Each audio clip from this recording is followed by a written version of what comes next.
знаете, що правите, ходите, къде ако ще да извън лом. Според теб телефона ми ще падне ли така? Или си снимайте го и тия задачки си ги решавайте.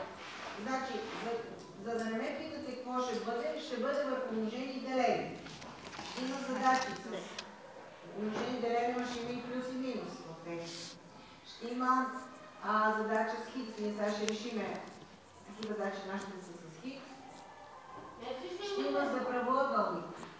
Дължина, ширина, лице, обиколка. Ще има за пазаруване. Примерно, купи еди коси по толкова лева, толкова по толкова, дали 10 лева, колко им върнали. И задача от движение. Ето тук има такава и още. Какво означава задача от движение? Това значи, ето както тук. Две коли тръгват едновременно една срещу друга от 2 града и се срещат след еди колко си време.